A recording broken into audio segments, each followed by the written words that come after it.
Lion. इस कहानी की शुरुआत में एक बच्चे को दिखाया जाता है जिसका नाम सरू है। सरू अपने बड़े भाई गुड्डू के साथ ट्रेन में कोयला चोरी कर रहा होता है। दरअसल ये लोग बहुत गरीब हैं, इन्हें अपनी गुजर बसर के लिए चोरी करनी पड़ती है। ये दोनों ट्रेन से बहुत सारा कोयला चोरी करते हैं और उस कोयले को एक दुकान में बेचने के लिए जाते हैं। उसी दुकान में जलेबियां भी बन रही होती है। सरू अपने बड़े भाई से कहता है कि मुझे जलेबी खानी है। उसका बड़ा भाई कहता है कि एक दिन मैं तुम्हें जलेबी ज़रूर खिलाऊंगा। उसके पास इतने पैसे नहीं है कि वो अपने छोटे भाई को जलेबियां खिला सके। सरू कहता है कि एक दिन हम दुकान की सारी जलेबियां खरीद लेंगे। अब कोयले के बदले में थोड़ा सा दूध दिया जाता है और ये दोनों भाई खेलते हुए अपने घर वापस पहुंच जाते हैं, जहां पर सरू और गुड्डू की एक छोटी बहन भी है।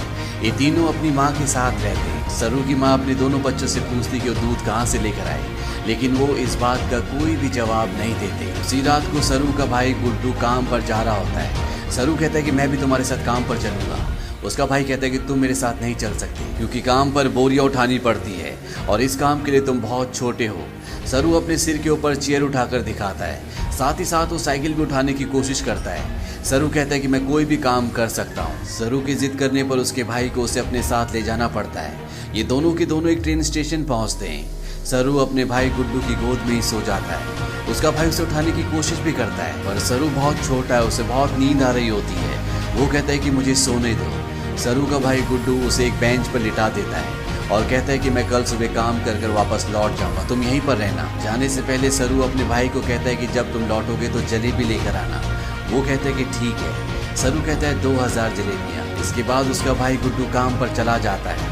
कुछ ही देर बाद जब रात और भी गहरी हो जाती है, स्टेशन पूरी तरह से खाली हो जाता है। इस पूरे स्टेशन पर सिर्फ एक ही बच्चा होता है और वो होता है सरू। सरू वहीं प्लेटफॉर्म पर खड़ी एक ट्रेन में जाकर बैठ जाता है। कुछ ही देर बाद उसे नींद आ जाती है। सुबह जब उसकी नींद खुलती है तो ट्रेन चल रही होती है। सरू ये देखकर घबरा जाता है और ट्रेन में चारों तरफ भागता है।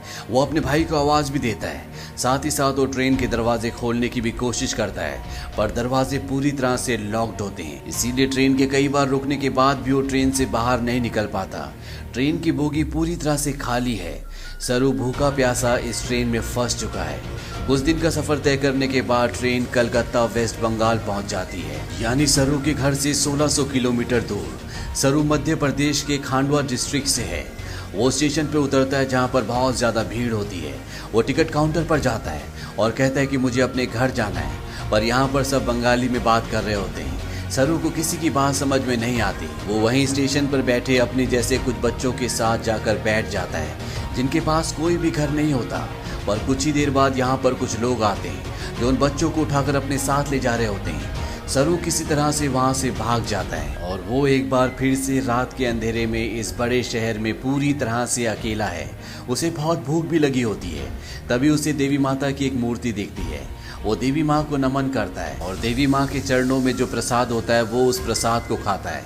अगली सुबह सरू ट्रेन ट्रैक पर चल रहा होता है क्योंकि वो अपने घर जाना चाहता है।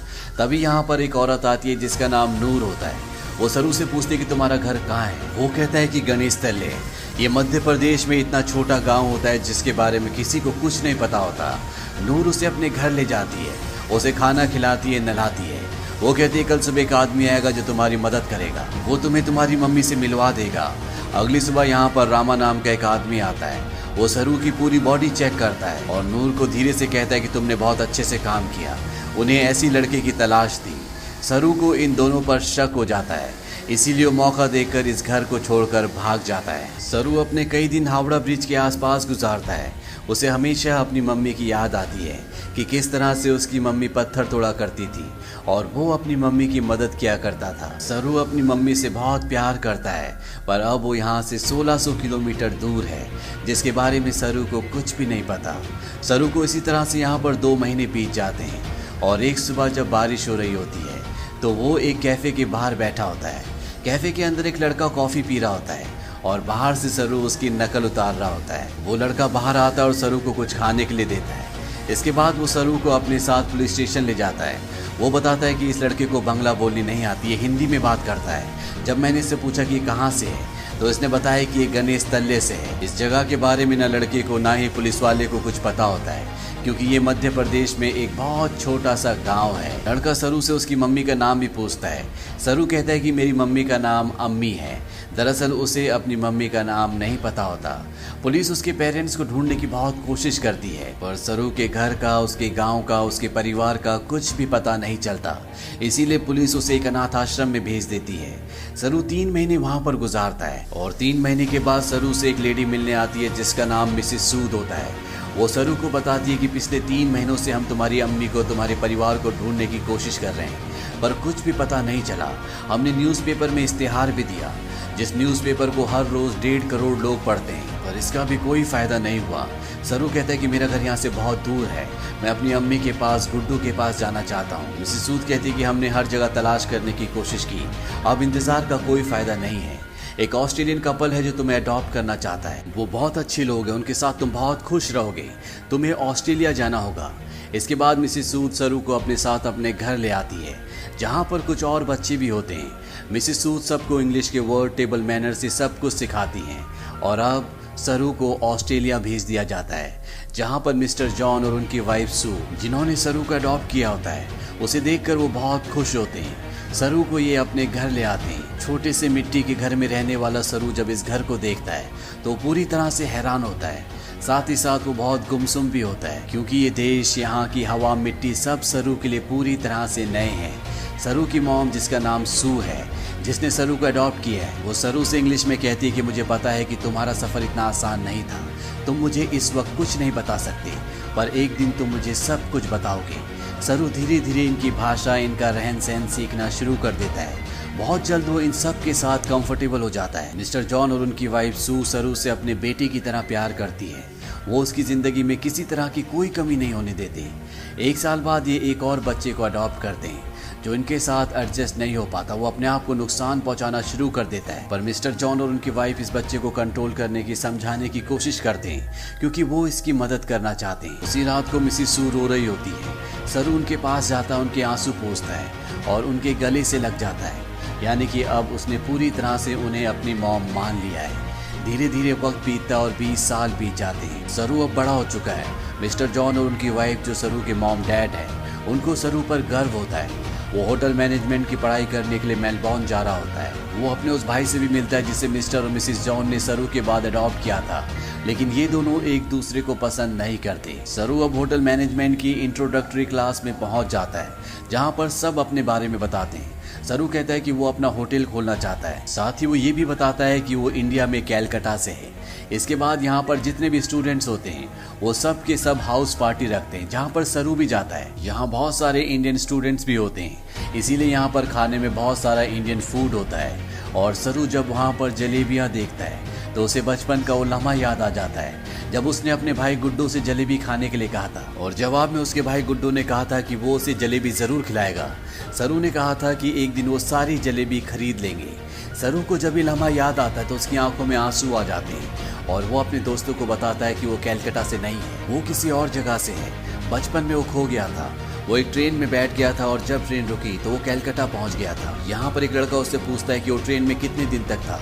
सरू कहता है 2-3 दिन तक। वो लड़का उसके गांव का नाम पूछता है। सरू कहता है गणेश तले, लेकिन सरू को अब ये भी नहीं पता कि वो अपने गांव का नाम अच्छे से प्रोनाउंस कर पा रहा है कि नहीं, क्योंकि उसे हिंदी बोलनी नहीं आती। वो अब सिर्फ इंग्लिश बोल सकता है। यहाँ पर एक लड़का उससे कहता है कि कैलकाटा के हावड़ा ब्रिज से, जहाँ पर तुम बचपन में पहुँचे थे, अगर वहाँ से हम टाइम और ट्रेन की स्पीड को कैलकुलेट करें और वापस जाएं तो हम तुम्हारे गांव के आसपास के रेडियस में पहुँच सकते हैं। यहाँ पर एक लड़की उसे गूगल अर्थ के बारे में बताती है। वो कहती है गूगल अर्थ के सहारे तुम दुनिया की किसी भी जगह को ढूंढ सकते हो, पर सरू इस बारे में और ज्यादा बात करने से मना कर देता है। इसके बाद ये पार्टी से निकल जाते हैं। सरू के साथ एक लड़की भी होती है जिसका नाम लूसी होता है। ये दोनों एक दूसरे की तरफ अट्रैक्टेड होते हैं, इसीलिए रात को ये दोनों एक दूसरे के फिजिकली बहुत क्लोज हो जाते हैं। अगली सुबह जब सरू उठता है तो उसे अपने पेरेंट्स की, अपने घर की, अपने गांव की याद आती है। उसे एहसास होता है कि उसके खो जाने के बाद उसकी मॉम, भाई बहन उसके लिए कितना परेशान हुए होंगे। इसीलिए वो गूगल अर्थ एप्लीकेशन के जरिए, साथ ही साथ स्टेशन से अपने घर की जो दूरी होती है उसकी कैलकुलेशन करके हर तरह से अपने गाँव गणेश तले को ढूंढने की कोशिश करता है, पर उसकी सारी कोशिश पूरी तरह से बेकार हो जाती है। धीरे धीरे वक्त बीतता और 3 साल बीत जाते हैं। लूसी का और सरू का रिश्ता अब और भी गहरा हो चुका है। ये दोनों एक दूसरे से बहुत प्यार करते हैं। पर सरू आज भी अपने परिवार के लिए परेशान है। उसे कई बार अपने भाई की छवि दिखती है। उसे एहसास होता है कि उसका भाई उसे कह रहा है कि उसे घर चले जाना चाहिए। सरू अपने परिवार की यादों में उन्हें ढूंढने में इतना खोया होता है कि धीरे धीरे वो लूसी से अलग हो जाता है। वो लूसी से कहता है कि तुम मुझसे बेहतर इंसान डिजर्व करती हो। लूसी और सरू अलग हो जाते हैं। कई महीनों के बाद लूसी को सरू जब एक दिन एस्केलेटर पर देखता है तो वो उससे बात करता है। वो लूसी से कहता है कि वो उसे बहुत मिस करता है। इसके बाद एक बार फिर से दोनों एक दूसरे के बहुत क्लोज आ जाते हैं। लूसी सरू से कहती है कि तुम्हें अपनी मॉम के पास जाना चाहिए, उन्हें तुम्हारी ज़रूरत है। सरू अपनी मॉम के पास जाता है जिनकी तबीयत खराब होती है। सरू को आज तक ये लगता था कि उसकी मॉम ने उसे इसलिए अडॉप्ट किया क्योंकि वो कभी माँ नहीं बन सकती, पर सू सरू को बताती है कि मैं माँ बन सकती थी, पर मैंने और तुम्हारे डैड जॉन ने डिसाइड किया था कि हम 2 बच्चों को अडॉप्ट करेंगे क्योंकि इस दुनिया में बहुत सारे ऐसे बच्चे हैं जिन्हें माँ बाप की, परिवार की ज़रूरत है। वो सरू को अपने बचपन का एक एक्सपीरियंस भी बताती है। वो कहती है कि मेरे डैड बहुत ज़्यादा अल्कोहल पीते थे, वो एक अच्छे इंसान नहीं थे, मैं हमेशा डरी डरी रहती थी। और एक दिन जब मैं अपने घर के पीछे गई तो मैं चाहती थी कि धरती मुझे निगल ले। तभी मुझे खेत की दूसरी तरफ एक बच्चा दिखा जिसकी ब्राउन स्किन थी और अगले पल वो बच्चा मेरी साइड में खड़ा था। उस पल मुझे एहसास हो गया कि अब मेरी ज़िंदगी में सब कुछ ठीक होगा। फिर तुम और तुम्हारा भाई मेरी ज़िंदगी में आए, लेकिन अब तुम मुझसे बात नहीं करते, मुझे तुम्हारी ज़रूरत है। सरू को यहाँ पे एहसास होता है कि उसे अपनी मॉम का साथ देना चाहिए और साथ ही वो अपनी बायोलॉजिकल मदर को भी ढूंढना चाहता, अपने भाई को ढूंढना चाहता है। इसीलिए एक बार फिर से वो गूगल अर्थ पर अपने गाँव को ढूंढने की कोशिश करता है। और जब वो इंडिया के अलग अलग हिस्सों को जूम करके देखता है तो उसे वो जगह दिख जाती है जहाँ पर उसकी मॉम पत्थर तोड़ा करती थी। इसके बाद वो धीरे धीरे आसपास के पूरे एरिया को सर्च करता है और उसे अपना गांव, जिसका नाम गणेश तलाई है, वो मिल जाता है। उसे पता चल जाता है कि उसका गांव मध्य प्रदेश के खांडवा डिस्ट्रिक्ट में है। इस बात से बहुत खुश होता है। वो ये बात लूसी को और अपनी मॉम को भी बताता है। उसकी मॉम भी उसके लिए बहुत खुश होती है क्योंकि उसकी मॉम और उसके डैड चाहते हैं कि वो इंडिया जाकर अपने परिवार से मिले।